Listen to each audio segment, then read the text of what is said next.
क्या आपने कभी सोचा है कि अगर कोई आपसे आकर कह दे एक दिन तुम इस देश के राजा बनोगे तो आपकी पहली प्रतिक्रिया क्या होगी? क्या आप इसे मजाक समझेंगे या फिर उसी पल उस सपने को सच करने के लिए कोशिश शुरू कर देंगे? लेकिन अगर उस सपने को पाने की कीमत अपने ही राजा की हत्या, अपने दोस्त से विश्वासघात और अपनी आत्मा को हमेशा के लिए खो देना, तो क्या आप वही रास्ता चुनेंगे? हेलो दोस्तों, मेरा नाम अंकित तिवारी है और आज हम शुरू कर रहे हैं विलियम शेक्सपियर का सबसे प्रसिद्ध और सबसे रहस्यमय ट्रेजेडी मैकबेथ। यह केवल एक कहानी नहीं है, यह एक ऐसे इंसान की कहानी है जो शुरू में एक हीरो था लेकिन अपनी एम्बिशन का गुलाम बनकर धीरे धीरे विलन बन गया।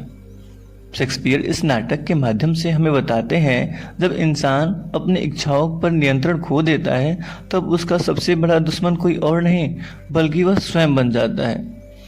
एक डरावनी शुरुआत होती है। आइए कहानी को शुरू करते हैं। अब मेरा मानना है किसी भी कहानी को पढ़ने से पहले उसके कैरेक्टर्स और बेसिक इन्फॉर्मेशन को समझ लेना चाहिए। कहानी बहुत ही ईजिली समझ में आ जाती है। तो Macbeth by William Shakespeare, let's start. इसका बेसिक इन्फॉर्मेशन है, इसका टाइटल है मैकबेथ और राइटर है ऑब्वियसली विलियम शेक्सपियर। जनरा है इसका ट्रेजेडी और इसे लिखा गया था 1606 के अराउंड। इसकी सेटिंग रखी गई है Scotland and a small part of England. इसके मेजर थीम है ambition, power, faith, guilt, betrayal and supernatural. Hero है इस प्ले का मैकबेथ और विलन है इस प्ले का लेडी मैकबेथ इनिशियली, और बाद में मैकबेथ खुद अपने आप में ही विलन बन जाता है और ट्रेजिक हीरो भी इस प्ले का मैकबेथ है। सुपर नेचुरल एलिमेंट्स हैं इसमें 3 चुड़ैले हैं और घोस्ट ऑफ बैंको है। और आइए अब इसके कैरेक्टर्स को देखते हैं। इसका सबसे फर्स्ट और मोस्ट इम्पॉर्टेंट कैरेक्टर है मैकबेथ। यह प्ले का हीरो है। यह स्कॉटलैंड का बेहतरीन जनरल है, बहादुर है। थैन ऑफ क्लेमिस नाम का टाइटल इसे ऑलरेडी मिल चुका है और यह बाद में थैन ऑफ काउडर भी बन जाता है और कुछ देर बाद किंग डंकन की हत्या करके यहाँ का स्कॉटलैंड का राजा भी बन जाता है। यह एम्बिशियस है, ब्रेव है, अपने आप को बाद में दोषी मानता भी है लेकिन तब तक पूरी तरीके से तानाशाह बन चुका होता है। हमारा नेक्स्ट कैरेक्टर है लेडी मैकबेथ। ये मैकबेथ की वाइफ है। इन्हें बहुत सारे स्कॉलर्स फोर्थ विच भी कहते हैं। बहुत ज़्यादा एम्बिशियस हैं ये और अपने हस्बैंड मैकबेथ को अर्ज करती हैं, परसुएड कर लेती हैं किंग डंकन की हत्या करने के लिए। बहुत स्ट्रांग और मैनिपुलेटिव हैं ये। बाद में ये सफ़र करते हैं और इनकी भी मौत हो जाती है गिल्ट में।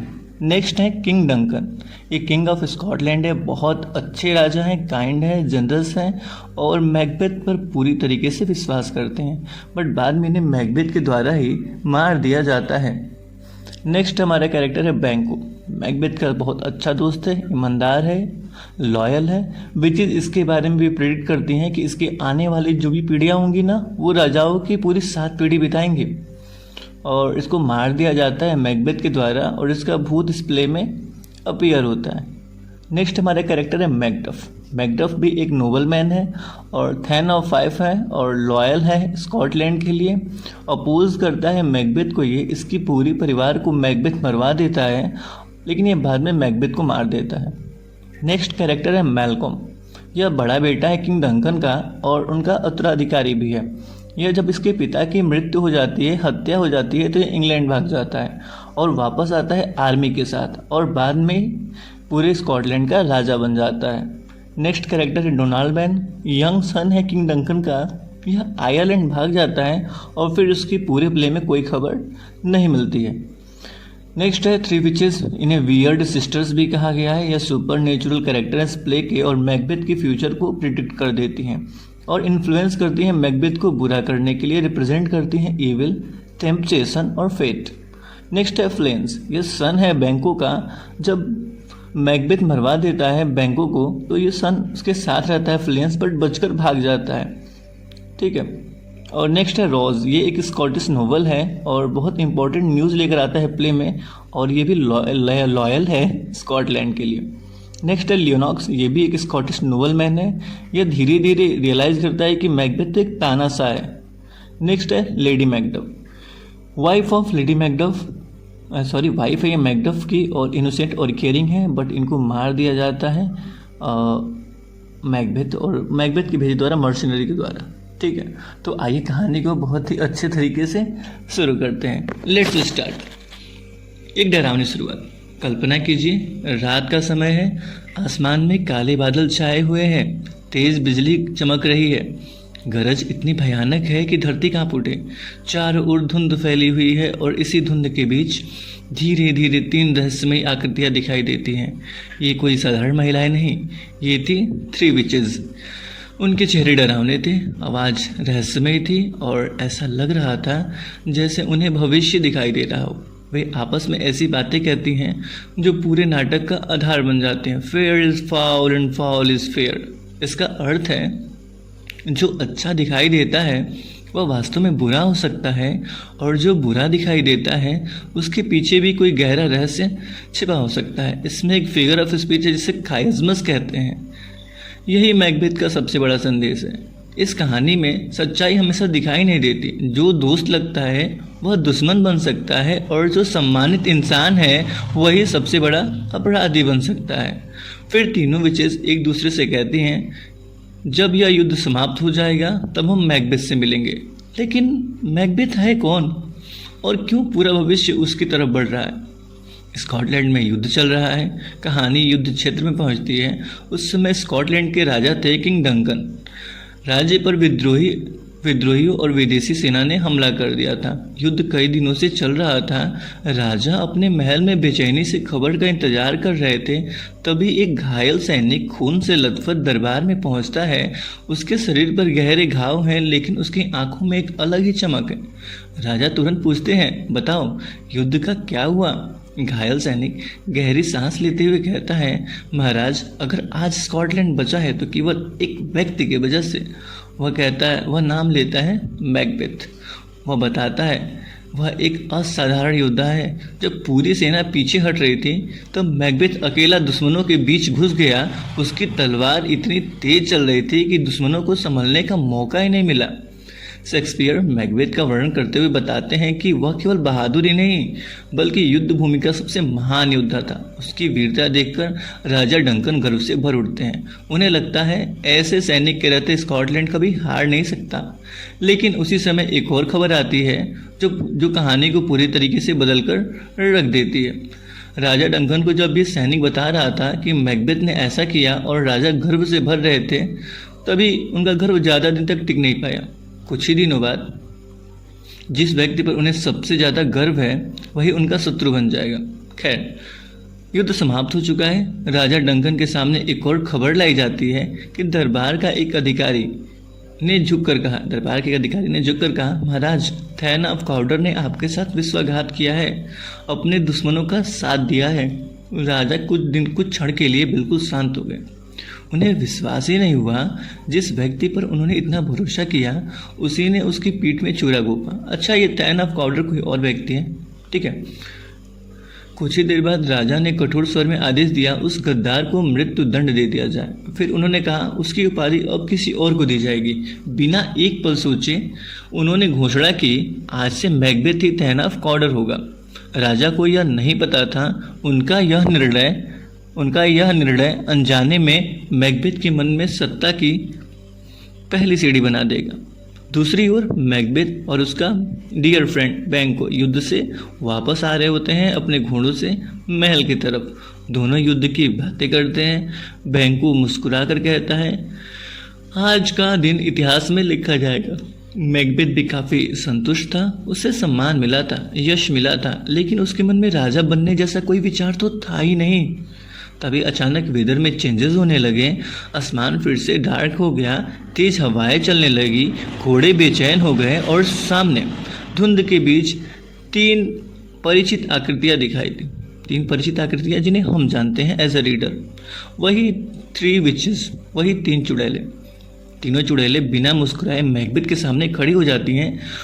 उनकी आंख सीधा मैकबेथ की ओर थी।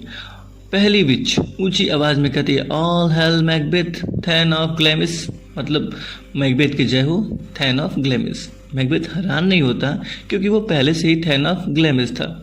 दूसरी विच बोलती है, all hail Macbeth thane of Cawdor. इस बार मैकबेथ का चेहरा बदल जाता है।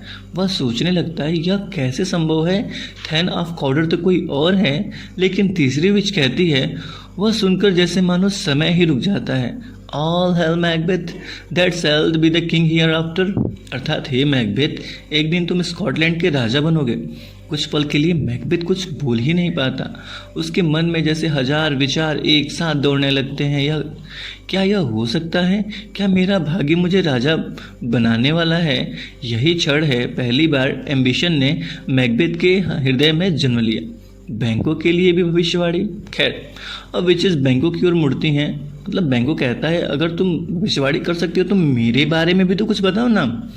तो वे कहते हैं दाउ शैल्ट किंग गेट, दाउ शैल गेट किंग, तो दाउ बी नन। इसका मतलब यह है तुम स्वयं कभी राजा नहीं बन पाओगे, लेकिन तुम्हारे वंशज एक दिन स्कॉटलैंड के राजा बनेंगे। बैंको चुपचाप सुनता है, लेकिन वह मैकबेथ की तरह उत्साहित नहीं होता। वह मुस्कुराकर कहता है अंधेरी शक्तियाँ कभी कभी छोटी छोटी सच्चाइयाँ बताकर इंसान को बहुत बड़े विनाश की तरफ लेकर जाते हैं। दोस्तों, यहाँ पर हमें बैंकों की बुद्धिमानी और दूर तक देखने वाली सोच नजर आती है। वह समझ चुका था कि हर भविष्यवाणी पर आंख बंद करके विश्वास नहीं करना चाहिए, यह खतरा हो सकता है। रहस्य गहराने लगता है। तब तक इतना कहकर तीनों चुड़ैलें अचानक धुंध में गायब हो जाती हैं। मैकबेथ और बैंको चारों ओर देखते रह जाते हैं। क्या वे सचमुच में थीं या यह केवल एक सपना था? लेकिन उनके जाने के कुछ ही मिनट बाद दूर से राजा के दो दूत घोड़े पर दिखाई देते हैं। उनके हाथ में राजा का आदेश था। मैकबेथ को बिल्कुल अंदाजा नहीं था अब विचेस की पहली भविष्यवाणी सिर्फ कुछ ही क्षणों में सच होने वाली होती है। ठीक है, आइए, उन्होंने क्या क्या कहा था कि तुम थैन ऑफ ग्लैमिस हो, तुम थैन ऑफ कॉर्डर बनोगे और एक दिन राजा भी बनोगे। तब तक दूत आता है और झुककर प्रणाम करते हुए, दोनों को प्रणाम करते हुए मैकबेथ के सामने कहता है, माय लॉर्ड, किंग डंकन ने आपकी बहादुरी से प्रसन्न होकर आपको स्कॉटलैंड का नया थैन ऑफ कॉर्डर घोषित कर दिया है। मैकबेथ कुछ पल के लिए तो बिल्कुल चुप हो जाता है। उसकी सांसें तेज हो जाती हैं। उसके कान में बार बार थ्री विचेस की आवाज गूंजने लगती है, all hail Macbeth thane of Cawdor. अभी कुछ ही मिनट पहले तो उसे यह बात असंभव लग रही थी, अब अचानक से ये बात सच बन चुकी है। मैकबेथ के मन में एक नया विचार जन्म लेता है। अगर पहली भविष्यवाणी इतनी जल्दी सच हो गई तो क्या तीसरी भविष्यवाणी भी सच होगी?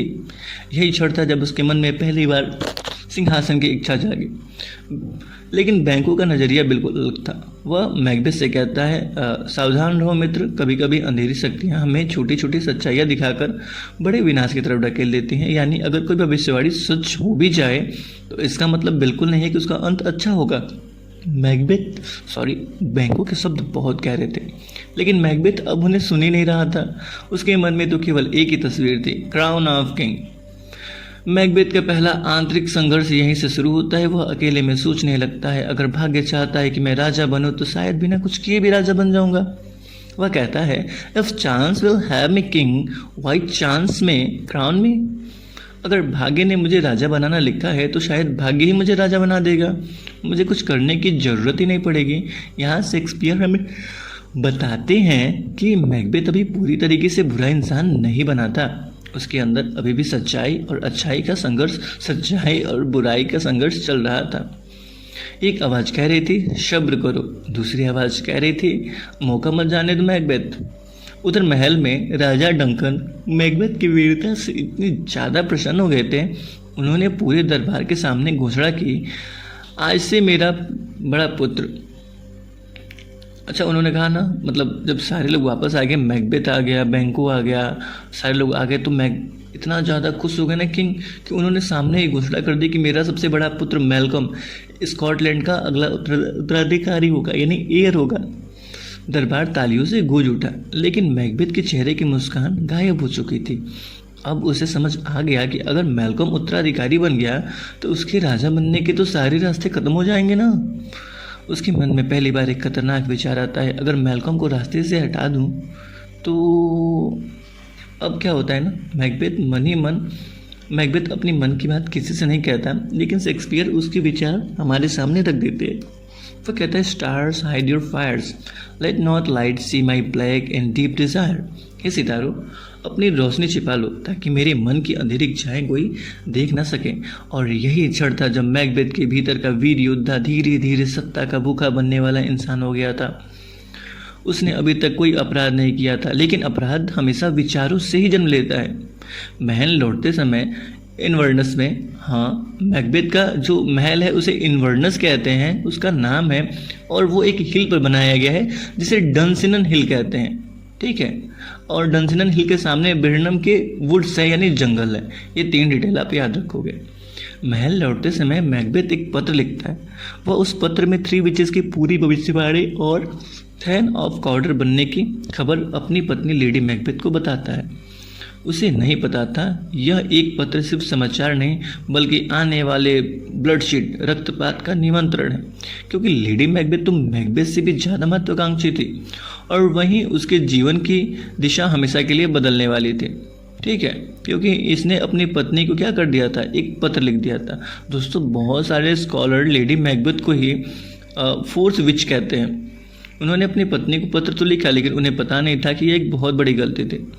महल में लेडी मैकबेथ अकेली बैठी थी, तभी उनका एक सेवक उनके हाथ में मैकबेथ का पत्र देता है। वह उत्सुकता से पत्र खोलती हैं और पढ़ना शुरू करती हैं। मैकबेथ ने उसमें लिखा था, युद्ध से लौटते समय हमारी मुलाकात 3 रहस्यमय चुड़ैलों से हुई।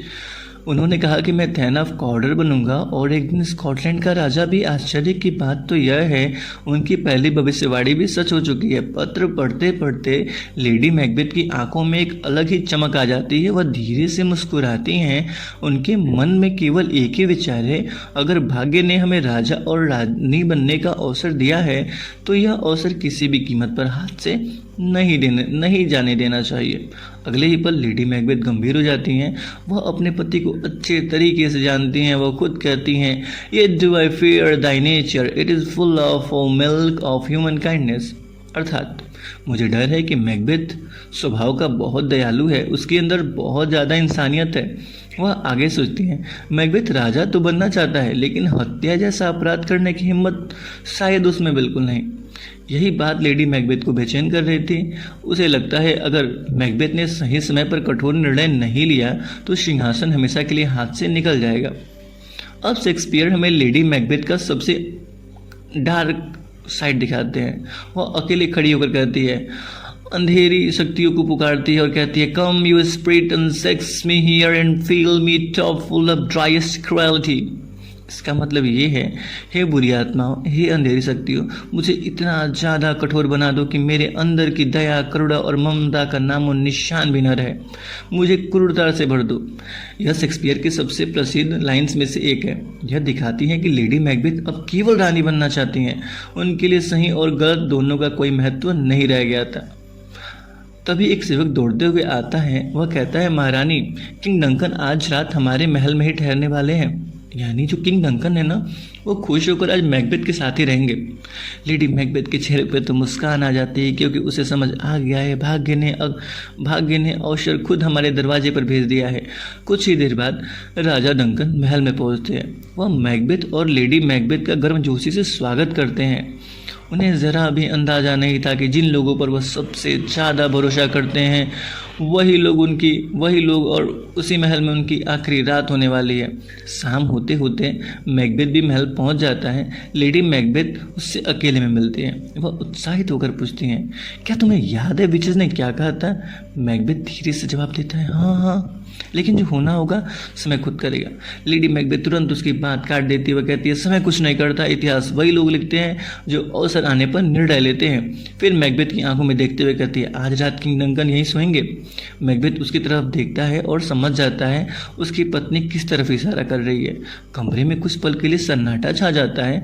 मैकबेथ की धड़कनें तेज हो जाती हैं, क्योंकि पहली बार राजा की हत्या का विचार केवल कल्पना नहीं रहा, अब यह वास्तव होने वाला है। अभी तक तो सिर्फ मैकबेथ सोच रहा था ना कि वह अपने राजा की हत्या करके खुद राजा बन जाए, लेकिन अब तो बिल्कुल सामने आने वाला है। अब क्या होता है ना अब किंग डंकन उसके महल में ठहरे हैं, खा पी कर राजा निश्चिंत होकर सोने की तैयारी कर रहे हैं, क्योंकि उन्हें अपने सबसे विश्वसनीय सेनापति पर पूरी तरीके से भरोसा था। लेकिन उन्हें नहीं पता था कि उनका सबसे विश्वास पात्र व्यक्ति के मन में ही एक भयानक युद्ध शुरू हो चुका है। रात धीरे धीरे गहरी होती जाती है, महल में बाहर सन्नाटा छा जाता है, चारों तरफ अंधेरा हो जाता है। लेकिन मैकबेथ के भीतर तो तूफान चल रहा था। वह अकेला एक कमरे में बैठकर सोच रहा था। उसके मन में बार बार एक ही सवाल उठ रहा था, क्या मैं सचमुच अपने राजा की हत्या कर सकता हूँ? वह खुद से कहता है, राजा डंकन ने हमेशा मुझ पर भरोसा किया है। उन्होंने मुझे सम्मान दिया है, नई उपाधि दी है और आज वो मेरे घर मेहमान बनकर आए हैं। मैकबेथ को समझ आ रहा था अगर उसने हत्या की तो वह केवल राजा की हत्या नहीं होगी, बल्कि अपने ड्यूटी, लॉयल्टी और ह्यूमैनिटी को भी वह मार देगा। फिर यहाँ पर आती है शेक्सपियर की one of the most important soliloquy. अब शेक्सपियर मैकबेथ की मन की आवाज़ हमें सुनाते हैं। मैकबेथ कहता है, he is here in double trust, अर्थात राजा मुझ पर दो तरीके से विश्वास करते हैं। एक, मैं उनका सैनिक हूँ, दूसरा मैं उनका मेज़बान हूँ।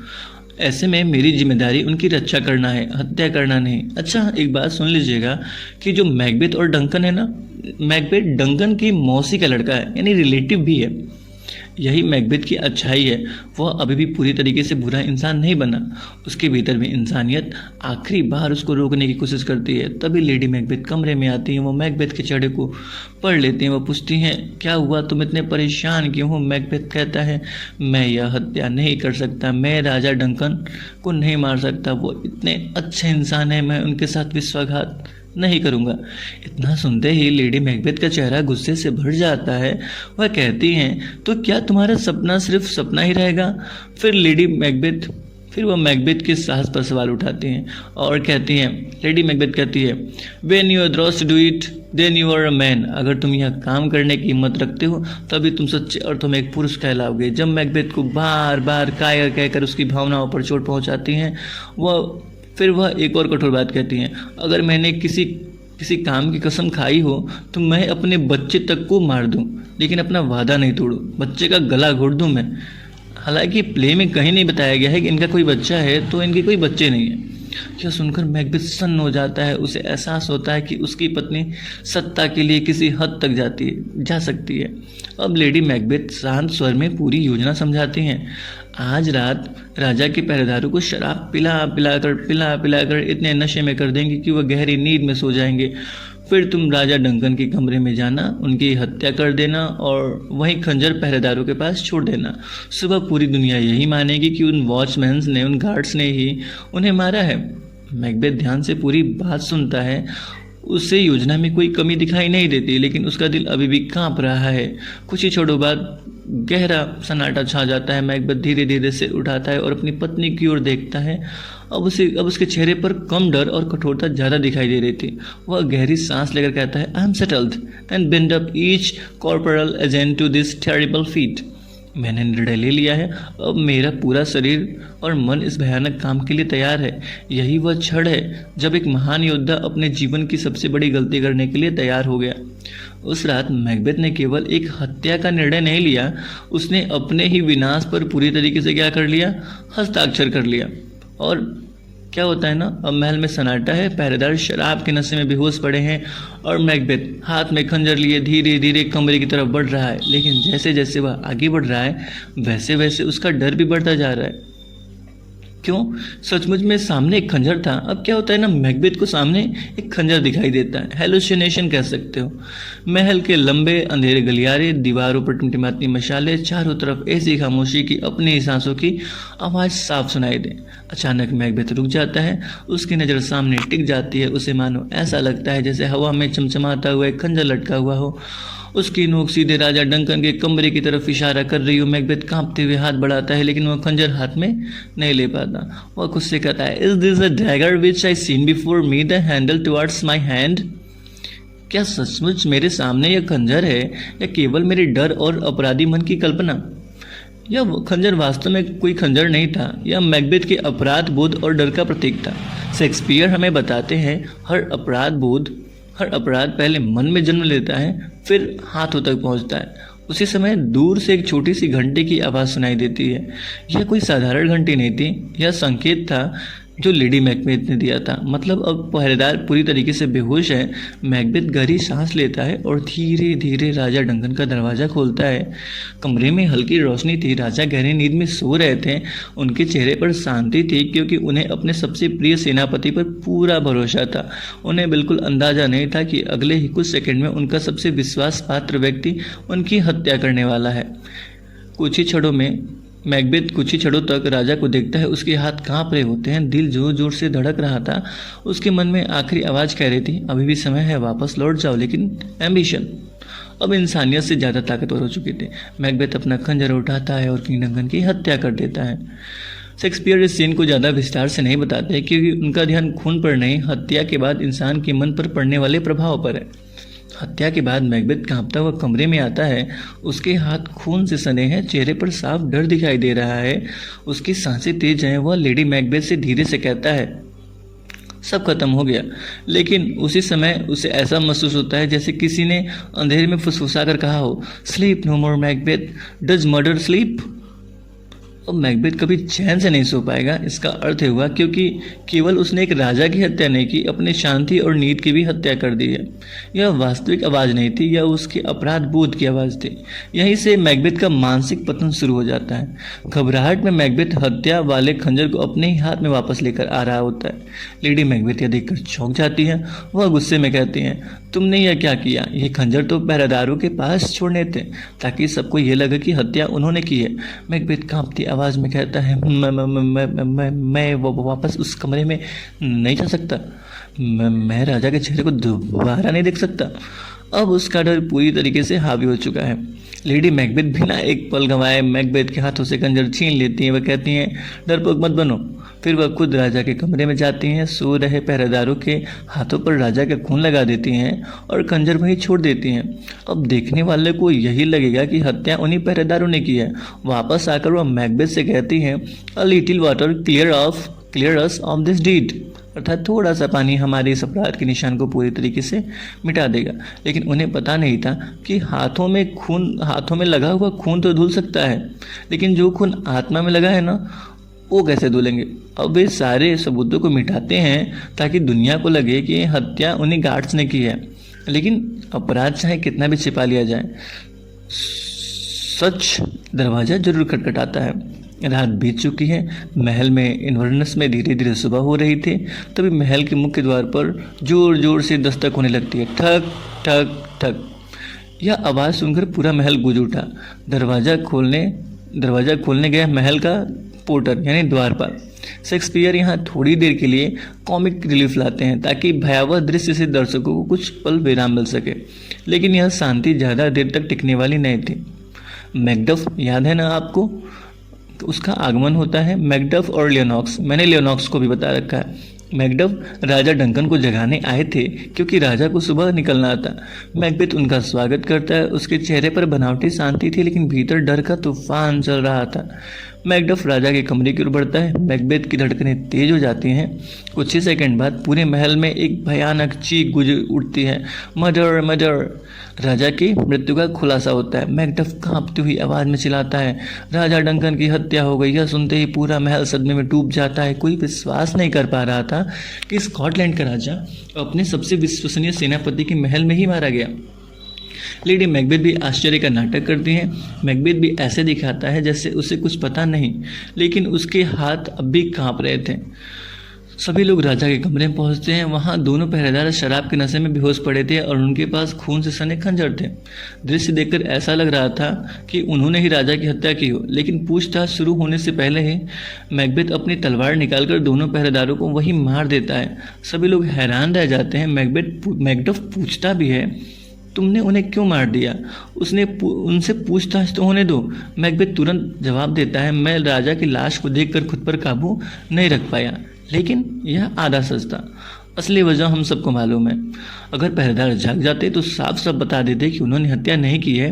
इसलिए मैकबेथ ने उन्हें हमेशा के लिए चुप करा दिया। लेडी मैकबेथ की अब चालाकी सामने आती है। जब सब लोग मैकबेथ पर सवाल उठा रहे होते हैं, तभी अचानक लेडी मैकबेथ जोर से चिल्लाती हैं और बेहोश होने का नाटक करती हैं। सभी लोग उसकी तरफ भागते हैं। कुछ समय के लिए सबका ध्यान मैकबेथ से हट जाता है। यही लेडी मैकबेथ की योजना थी। शेक्सपियर यहाँ पर दिखाते हैं कि कई बार एक अच्छा अभिनेता भी अपराधी को बचा सकता है। राजा के बेटे दोनों, मैल्कम और डोनाल्ड दोनों भाइयों को समझ में आ जाता है कि महल में कोई बहुत बड़ा षड्यंत्र चल रहा है, कॉन्स्पिरेसी। मैल्कम धीरे से अपने भाई को कहता है, जिसने हमारे पिता की हत्या की वह हमें भी मार सकता है। दोनों उसी रात महल को छोड़ देते हैं। मैल्कम इंग्लैंड चला जाता है और डोनाल्ड आयरलैंड। पूरे प्ले में यहाँ से डोनाल्ड की कोई खबर नहीं है, लेकिन उनका भाग जाना उल्टा उन्हीं के खिलाफ सबूत बन जाता है। लोग कहने लगते हैं, अगर ये दोनों निर्दोष होते तो भागते ही क्यों? और यही मैकबेथ के लिए सबसे बड़ा फायदा बन गया था। अब पूरे राज्य में सबसे बड़ा उत्तराधिकारी और सबसे लायक कौन था? मैकबेथ को बना दिया गया स्कॉटलैंड का राजा, क्योंकि राजकुमार तो देश छोड़ चुके हैं और दरबार के बड़े सरदार नई व्यवस्था बनाने के लिए इकट्ठा हुए थे। ठीक है, जो मैकबेथ कल तक वफादार सेनापति था, स्कॉटलैंड का नया राजा घोषित कर दिया गया। विचेस की तीसरी भविष्यवाणी भी सच हो चुकी है। मैकबेथ ने वह पा लिया जिसका वह सपना देख रहा था। लेकिन क्या अब उसकी ज़िंदगी सुख और शांति से गुजर पाएगी? बिल्कुल नहीं, क्योंकि सिंहासन तो मिल चुका है, लेकिन सुकून हमेशा के लिए खो चुका है। ठीक है, अब क्या होता है ना कि बैंको की बात आती है। उससे मैकबेथ को याद आता है कि विचेस ने कहा था, बैंको तो राजा नहीं बनेगा, लेकिन उसकी आने वाली पीढ़ियाँ जरूर राजा बनेगी। होता यूँ है ना कि राजा बनने के बाद भी मैकबेथ को शांति नहीं मिलती है, बल्कि अब उसका सबसे बड़ा दुश्मन कोई और नहीं, उसका अपना डर था, क्योंकि वह उस भविष्यवाणी के बारे में सोच रहा था जो मैंने अभी आपको बताया। मैकबेथ अकेला अपने सिंहासन पर बैठा हुआ था। बाहर बारिश हो रही थी, लेकिन उसके मन में भी बड़ा तूफान चल रहा था। अचानक उसे विचेस की दूसरी भविष्यवाणी याद आती है। कौन सी? दाउ शल्ट गेट किंग दाउ बी नन। इसका मतलब यह है कि बैंको तो कभी राजा नहीं बनता, लेकिन उसकी पीढ़ियां तो राजा बनती ना। मैकबेथ खुद से कहता है, अगर बैंको के बेटे भविष्य में राजा बनेंगे तो मैंने डंकन की हत्या किसके लिए की? क्या मैंने सिर्फ अपने हाथ बैंको के परिवार के लिए खून में रंगे थे? उसका डर उसकी जेलसी में बदल चुका था। बैंको पर शक नहीं, डर था। ध्यान देने वाली बात यह है, बैंको ने कभी भी मैकबेथ के साथ या फिर उसके खिलाफ कोई षड्यंत्र नहीं किया था। वह आज भी मैकबेथ का मित्र है, लेकिन मैकबेथ को बैंको की नीयत से नहीं, उसके भविष्य से डर है। यही शेक्सपियर सबसे बड़ा संदेश देते हैं। जब इंसान सत्ता के नशे में डूब जाता है, तब वह निर्दोष लोगों को भी अपना दुश्मन समझने लगता है। मैकबेथ इस बार अपनी पत्नी को कुछ नहीं बताता। वह चुपचाप दो मर्सिनरी का मतलब होता है भाड़े के टट्टू, मर्डरर्स या फिर हत्या करने वालों को बुलाता है। उनसे वह कहता है, क्या तुम दोनों जानते हो तुम्हारे बदहाली का वास्तविक कारण बैंको है? मैकबेथ झूठ बोलकर उनके मन में बैंको के लिए नफरत भर देता है। फिर आदेश देता है, आज रात बैंको और उसका बेटा फ्लेंस जिंदा नहीं बचने चाहिए। यहाँ एक बड़ा बदलाव दिखाई देता है। पहले मैकबेथ को हत्या करने के लिए लेडी मैकबेथ ने मजबूर किया था, लेकिन अब हत्या का फैसला मैकबेथ खुद ले रहा था। वह धीरे धीरे पहले से भी ज़्यादा क्रूर और तानाशाह बन चुका था। रात हो चुकी है। अच्छा, होता यूँ है ना कि मैकबेथ ने ना जीतने की खुशी में ना, मतलब राजा बनने की खुशी में एक पार्टी दी थी और बैंको को बुलाया था, तो वो वहीं आ रहा है। ठीक है, बैंको अपने बेटे प्लेन्स के साथ घोड़े पर महल की ओर आ रहा था। चारों तरफ घना अंधेरा था। अचानक झाड़ियों के पीछे हत्यारे निकले। वह बैंको पर टूट पड़े। बैंको समझ जाता है कि अब शायद वह नहीं बचेगा। मरने से पहले वह जोर जोर से चिल्लाता है और अपने बेटे से कहता है, रन फ्लेंस रन, यानी भागो और अपनी जान बचाओ। फ्लेंस पूरी ताकत लगाकर अंधेरे जंगल में भाग जाता है। हत्यारे बैंको की हत्या कर देते हैं, लेकिन फ्लेंस बच जाता है। कुछ ही देर बाद हत्यारे महल पहुंचते हैं। वह बैंको से कहते हैं, वह मैकबेथ से कहते हैं, महाराज बैंको तो मर चुका है। मैकबेथ के चेहरे पर मुस्कान आ जाती है, लेकिन अगले ही पल वे कहते हैं, लेकिन उसका बेटा फ्लेंस तो भाग गया। मैकबेथ का चेहरा फिर उतर जाता है। वह धीरे से कहता है, तो खतरा अभी खत्म नहीं हुआ, यानी उसकी सारी योजना अधूरी रह गई। उसी रात महल में भव्य जो दावत रखी गई थी, स्कॉटलैंड के सभी बड़े सरदार वहाँ मौजूद थे। उसके अंदर पूरी तरीके से लेकिन अंदर ही अंदर मैकबेथ पूरी तरीके से टूट गया था, पर बाहर से तो मुस्कुरा रहा था।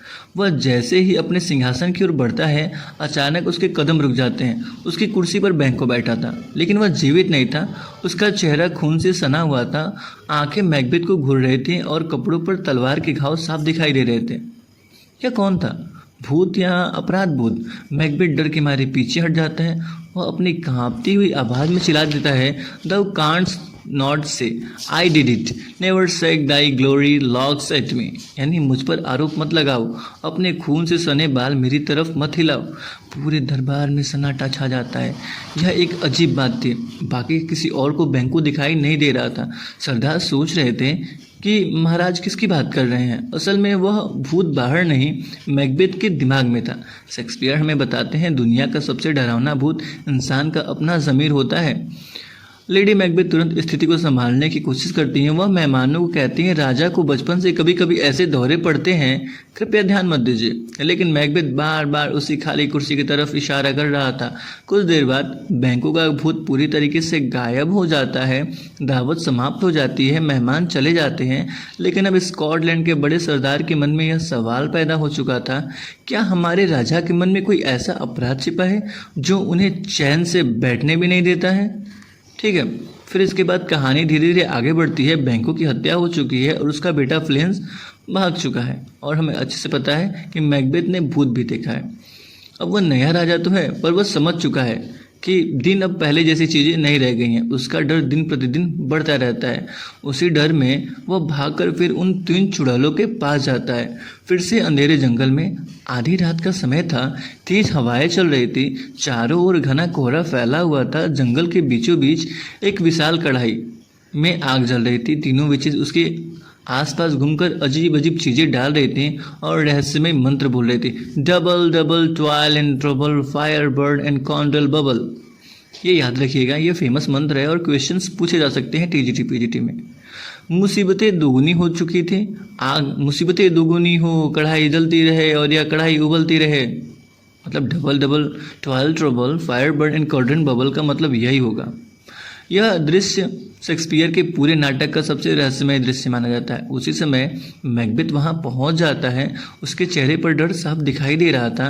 वह कहता है, मुझे जानना है, चाहे उसकी कीमत कुछ भी क्यों ना हो। तब चुड़ैलों ने ना एप्रेशंस दिखाए। एप्रेशन क्या होते हैं? संकेत। अचानक कढ़ाई से एक कटा हुआ सर दिखाई देता है। वह भारी आवाज में कहता है, beware Macduff, beware the thane of एफे। Macduff से सावधान रहो। मैकबेथ चौंक जाता है। वह सोचता है, तो मेरा असली दुश्मन तो मैकडफ निकला। उसे तो यह पता ही नहीं था।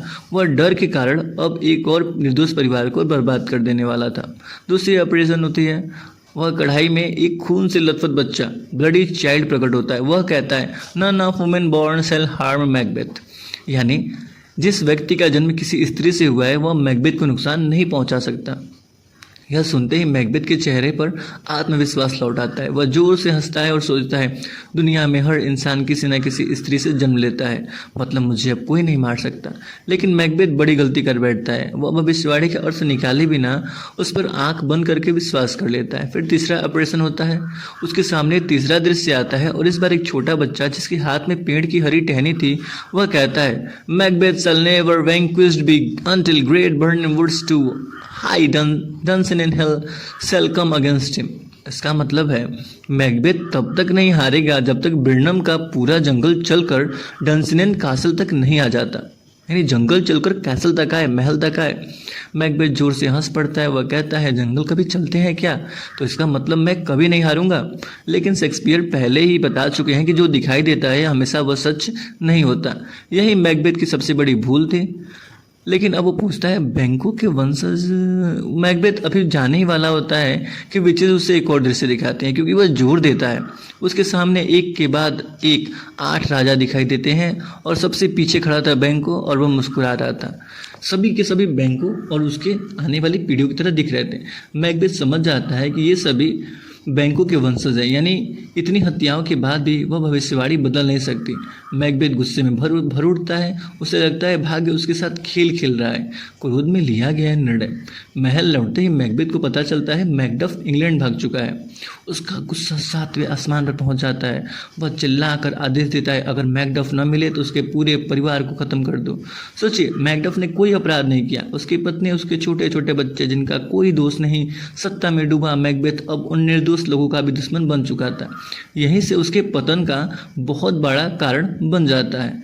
ठीक है, अब इन तीनों भविष्यवाणी मैकबेथ के मन में चल रही थी, जिसने उसे घमंडी बना दिया था। उसे लगता था अब मुझे कोई नहीं हरा सकता, लेकिन भाग्य चुपचाप अपना जाल बुन रहा था। मैकडफ के परिवार को मारने के लिए मैकबेथ के सैनिक पहुंचते हैं, पर वहां पर मैकडफ नहीं था, लेकिन उसकी पत्नी लेडी मैकडफ थी। उसके मासूम बच्चे थे। वे समझ भी ना पाए कि उनका अपराध क्या था, और मैकबेथ के सैनिक निर्दयता से पूरे परिवार को मार देते हैं। यह सुनकर इंग्लैंड में मौजूद मैकडफ पूरी तरीके से टूट जाता है। उसकी आंखों में आंसू बहने लगते हैं, लेकिन अगले ही पल वो अपने आंसू पोंछता है। यह केवल बदले की लड़ाई नहीं, अब न्याय की लड़ाई बन चुकी है। उधर लेडी मैकबेथ भी अब बदल चुकी थी। जो कभी कहती थी थोड़ा सा पानी इस अपराध को धो देगा, अब वो नींद में चलती हैं और अपने हाथों को बार बार रगड़ती रहती हैं, जैसे उन पर अभी भी खून लगा हो, और बार बार चिल्लाती हैं, oh damn spot out I से, यानी निकल जाओ, हे खून के धब्बे मेरे हाथों से निकल जाओ। लेकिन ये धब्बे हाथों पर नहीं थे, उसकी आत्मा पर थे। कुछ ही समय बाद लेडी मैकबेथ की मृत्यु हो जाती है। शेक्सपियर इसका कारण स्पष्ट नहीं कहते हैं, लेकिन यह संकेत देते हैं कि अपराध ने उसको पूरी तरीके से अंदर से तोड़ दिया है। इधर मैल्कम और मैकडफ एक विशाल सेना लेकर डंजन कासल की ओर बढ़ते हैं।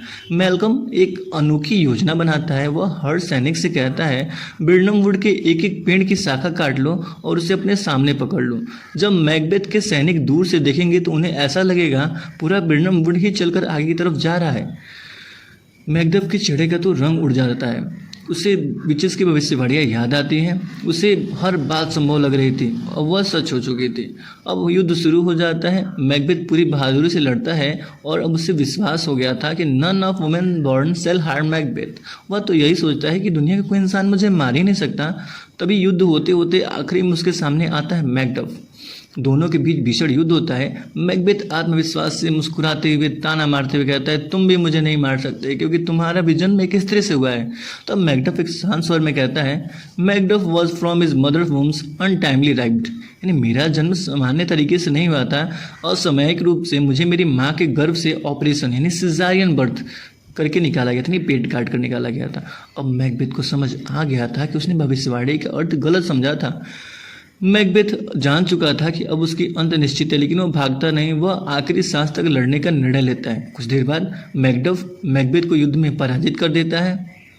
स्कॉटलैंड एक अत्याचारी राजा से मुक्त हो जाता है, यानी मैकबेथ को हरा देता है, उसे जान से मार देता है और मैल्कम स्कॉटलैंड का नया राजा बनता है और इस राज्य में एक बार फिर न्याय और शांति लौट आती है। शेक्सपियर का लास्ट मैसेज है दोस्तों, मैकबेथ केवल एक राजा की कहानी नहीं और उस इंसान की कहानी है जो अपनी महत्वाकांक्षाओं को अपनी नैतिकता से बड़ा बना देते हैं। शेक्सपियर हमें सिखाते हैं, uncontrolled ambition destroyed characters, power gain through crime never bring peace, guilt is the greatest punishment.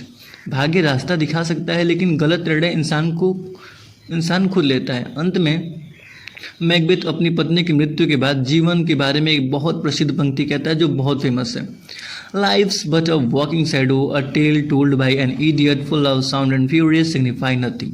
इसका मतलब है, यदि जीवन में सत्य, नैतिकता और उद्देश्य न हो तो जीवन केवल एक चलती हुई परछाई बनकर रह जाती है। बहुत शोर, बहुत हलचल, लेकिन अंत में कोई वास्तविक अर्थ नहीं। और दोस्तों, यही थी विलियम शेक्सपियर की एक इमॉर्टल ट्रेजेडी मैकबेथ। यह एक ऐसे वीर योद्धा की कहानी थी जो अपने साहस नहीं बल्कि अपने अनियंत्रित महत्वाकांक्षाओं और अपराध बोध से हार गया। इसलिए आज भी मैकबेथ को दुनिया की महानतम ट्रेजेडीज हीरो में से एक गिना जाता है। अगर आपको कहानी पूरी तरीके से पसंद आई हो, मेरी मेहनत पसंद आई हो, तो वीडियो को लाइक करें, शेयर करें और ऐसे ही आसान हिंदी में इंग्लिश लिटरेचर की बेहतरीन कहानियों को सुनने के लिए मेरे चैनल को सब्सक्राइब करना ना भूलें। Thank you for watching.